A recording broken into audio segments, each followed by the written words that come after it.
business. It's the eve of the first presidential contest in the nation. Less than 24 hours from now, voters in Iowa will brave frigid temperatures to decide who they want to represent their party on the ballot on November 4th. New Hampshire's primary comes next week, though. Now, the Des Moines Register says it's going to be Huckabee and Obama who come home with the crowns at the end of the day. Ay, ay, ay. The paper's almost never been wrong with its predictions. Now, your money is a key part of this race. Joining us now is Fox Business's Adam Shapiro, my favorite. He's here to tell us about what the GOP is saying about housing and taxes. And hey, Adam, on the other hand, does not want your money. He's taking a salary from someone. He's a hard-working citizen. Sure is. He's not on vacation like Go-Go. What's up with that? How you doing, Adam? I'm doing well, guys. Happy New Year. So what do you want to know about the Republican candidates? Where do you want to start first? Housing or you want to talk taxes? Housing. Why not? Housing. Tell us how they're taking from all the people paying rent and making minimum wage and giving it to all the landowners who gambled hundreds of thousands of dollars and why that's good for the poor working class of America. Republicans. Right. Yeah, well, you can throw that out the window. You know, the bottom line from almost all of the Republican candidates in regards to housing, and we're talking about the problems with mortgages and what we see with house values following. What they're saying is, look, let's be cautious, and this is almost all of them. Let's be cautious and not rush in with some kind of solution, some kind of one-size-fits-all solution, because that's not going to solve this problem. So what you hear them say is give the president's initiative a chance, the Hope Now initiative, which some critics say is a bailout, but others say, no, it's not a bailout at all because it's a voluntary program. It is what it is. It's a bailout. Parties.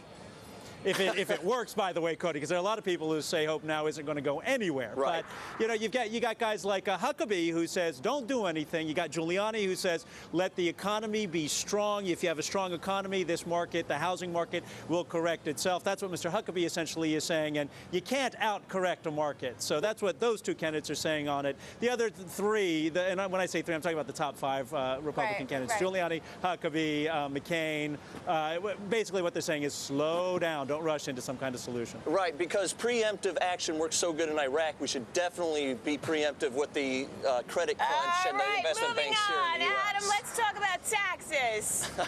Oh, well, you know, my favorite out of all of these is Mr. Huckabee's proposal. He wants to get rid of the income tax, the payroll tax, all federal taxes, the IRS as we know them, and replace the whole shebang with a consumption tax. It would be a 23% sales tax. So essentially you could go in, you guys are at the Bull and Bear, so what? A beer there in Washington, a beer will cost you anywhere from $3.50 to $5. Probably in New York, you're paying $200 for a beer, right? So 23% of whatever you're paying would be a tax, but it would replace this chaotic, crazy income tax system we have. And there are actually some people who say if you could get it to happen, because no one expects it would happen, but if you could make this happen, it would actually be a better way to raise funds for the federal government. Adam, I don't know if I buy that. I do. Adam, I got to tell you, what's sad is that, in all seriousness, if they continue cutting rates and pumping out free money for these investment bankers, the trashing of this U.S. dollar will cause inflation to take beer to at least 10, 12, 15 bucks a bottle over the next 10, 15 years. But a consumption tax would make you never buy it.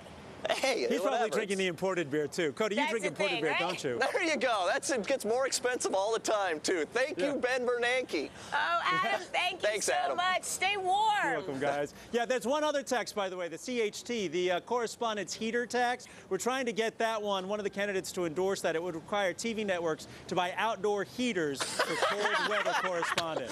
Good luck with that, man. I walked over here from the studios today, about froze to death. Thanks, Adam. Thanks, Adam. All right, well, by the end of the day, all three of the top Democrats will have stopped in Cedar Rapids, Iowa's second largest city. It's crunch time, and they know it. Crunch time. All right, so Leo Henry joins us now from Des Moines, Iowa. He's John Edwards' economic advisor and a former CEO of AT&T Broadband and several other cable companies. Hey, Leo. Hi, Leo. Thanks for joining us today. No, thanks for having me on, both of you. Well, first off, you know, we'd like to sort of give you an open platform, talk to us a little bit about what Edwards' economic ideas are, and then we'll go from there. You know, I think you have to be here in Iowa to sense that this campaign is very much now about the domestic side of the economy. certainly about issues like health care. And, you know, it's not uncommon here in Iowa as you run up to close to the caucus to see the energy change. And Iowans are very informed voters. There's some criticisms outside of Iowa by people who don't appreciate how hard these voters work to understand these issues. And what we're seeing in the Edwards campaign is a lot of give and take around many of the issues you talk about in a more general business news sense, which is, you know, a really sick state of the economy where the middle class is at having a lot of fears about their future, and they're watching stagnant wages. They're watching some of this unevenness that you just spoke about in your earlier segment. And they're saying which of these candidates is best going to address my issues, my family's issues. And I think if you really look at John Edwards' campaign here in Iowa, it's been on for about a year now, and I think John has done an excellent job of speaking to Iowans about these bread and butter economic issues that I think will have a great part in deciding tomorrow's evening's events. Leo, you know, the big issue that we've been confronting here over and over has been housing, because, you know, really so much of America is concerned about the housing market. Certainly the landowners of America, the rich people of America, are caring very much about how much they've borrowed and making sure that they keep rates as low as they can and asset values as high as they can. But what about the renters and the people making minimum wage that have not borrowed money, that have been saving up and trying to take advantage of this downturn that we've been patiently waiting for? Well, you know, I think this downturn is going to come with so much blood in the water. It's certainly not going to be addressed, as your earlier segment suggests, by sitting and watching much longer. You have at least 2 million households gravely at risk of losing their homes. And having to move. I still don't see what the problem with that is. If they can't afford their home, shouldn't poor people who have been waiting patiently and being conservative for values to come down, shouldn't poor people get the chance to buy homes finally? Well, they should, and there should be a reformation of our federal housing authorities to allow that. But the issue that we have to be very careful about is this is not a poor person's concern. This is a national concern. These are middle-class issues. We have roughly $400 billion of home mortgages gravely at risk in this country. We have a not dissimilar number in credit cards. And people are looking at this economy and they're saying, where do I fit in it? And if we're really honest about the last decade and a half, if you're not in that top 1 to 10%, you've had a very, very poor time in this economy. Yeah, you know what? And Leo, especially on a day like today, when oil hits $100 a barrel, how are people reacting to that? Well, it's all tied together, Tracy. You know, we talk about a weak dollar. The weak dollar is leading to the higher oil prices. Earlier today, we saw the Fed minutes from last month that suggest that an awful lot of intervention may be in order. At least half of the economists, and I would be one of them in this country today, suggest that we're going to hit a recession pretty much like a brick wall sometime in 2008. And there's nothing wrong with that, Leo. A recession? All economies go through recessions. There's nothing wrong. It's a healthy part of the business cycle. Well, we've got to be very honest about this recession, which is on the backs of about 90% of Americans, and 10% have done very well in this economy.